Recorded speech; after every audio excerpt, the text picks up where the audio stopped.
ሰላም ጤና ይስጥልን ክቡራን የዩቲዩብ ቤተሰቦች፣ የሰዓቱን አጫጭር መረጃዎች እየቀርብ ያለው እስከ ፍጻሜው አብራችሁን ቆዩ።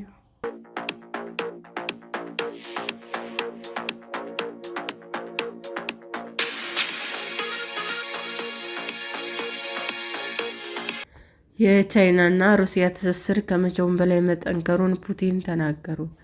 የሩሲያው ፕሬዝዳንት ቭላዲሚር ፑቲን ከቻይናው ፕሬዝዳንት ዢ ጂንፒንግ ጋር ተገናኝተዋል።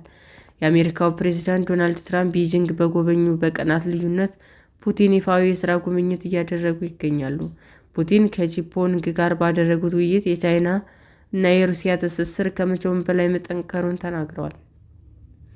የቤጂንግ ጉዞ ፑቲን ዘንድሮ ያደረጉት የመጀመሪያ የውጭ አገር ጉብኝት ነው። ከዓለም እየተገለለች ያለችው ሩሲያ ምን ያህል በቻይና ላይ ጥገኛ እንደሆነች የሚያሳይ ነው ተብሏል።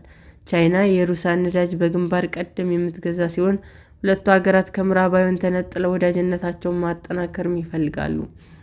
ሞስኮ በምዕራባውያን ማዕቀብ ቢጣልባትም ቤጂንግ ግን ፊቷን አላዞረችባትም።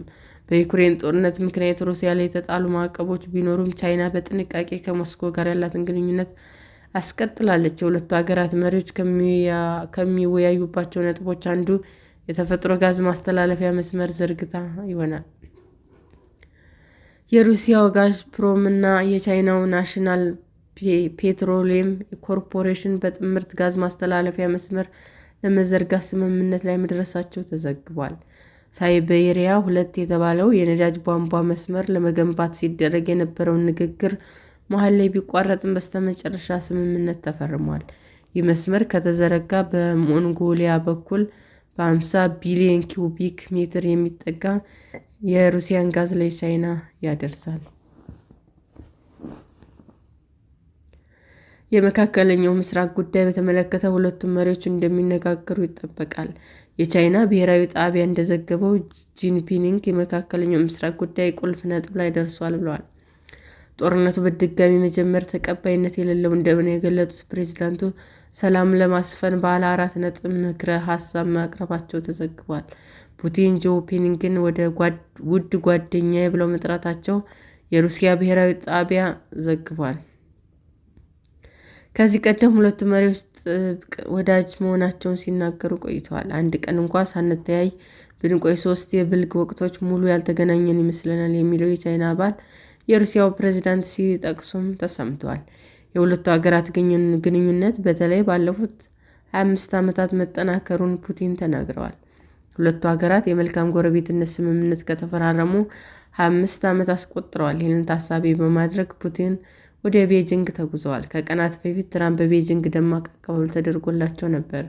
የጥሩ ጎረቤቶች ስምምነት ምጣኔ ሀብታዊና ዲፕሎማሲያዊ ትስስር ለማጠናከር ያለመ ነው። ሁለቱ ጎረቤት ሀገራት ወታደራዊና የመከላከያ ትብብር ማዕቀፍ ላይም ከስምምነት ደርሰዋል። ስምምነቱ መጀመሪያ ላይ የተፈረመው ከ20 ዓመት በፊት በፑቲንና በቀድሞ የቻይና መሪ ጂያንግ ዛሚን መካከል ሲሆን ለ5 ዓመታት እንዲራዘም ተደርጓል። አሁንም ስምምነቱ በድጋሚ እንዲራዘም ተዘግቧል። በቀጣይ ዓመታት የቻይናው ፕሬዝዳንት ሞስኮን እንዲጎበኙ ፑቲን ጥሪ አቅርበዋል። ጉዞው ዓለም አቀፍ መረጋጋትን እንደሚያረጋግጥም ገልጸዋል። ጂንፒንግ ለመጨረሻ ጊዜ ሞስኮ የሄዱት አምና ግንቦት ላይ ነበር። ፑቲን የሁለቱ ሀገራት ግንኙነት ጠንካራ፣ ምጣኔ ሀብታዊና መሰረት ያለው መሆኑን ተናግረዋል። የመካከለኛው ምስራቅ ቀውስ በተባባሰ ሁኔታ ሩሲያ አስተማማኝ የኃይል አቅርቦትን ታረጋግጣለች ብለዋል ፑቲን። ጂንፒንግ በበኩላቸው ከፑቲን ጋር ባደረጉት የመክፈቻ ውይይት ሁለቱ ሀገራት ለጋራ እድገት እንዲተባበሩም ጠይቀዋል። ሰላም ጤና ይስጥልን ውድ የዩቲዩብ ቤተሰቦቼ እንዴት ናችሁ? አዲስ ጀማሪ ነኝና ሰብስክራይብ ያደረጋችሁ አበረታቱኝ። አመሰግናለሁ። የዩቲዩብ አድማጮቻችን ለሰዓቱ ያቀረብኩላችሁ አጫጭር መረጃዎች ይህንን ይመስል ነበር። በሌላ መረጃ እስክንገናኝ ሼር፣ ላይክ፣ ሰብስክራይብ እንዲሁም ቢቀርብልን የምትሉት መረጃ ካለ ኮመንት እያደረጋችሁ ቸር ቆዩን።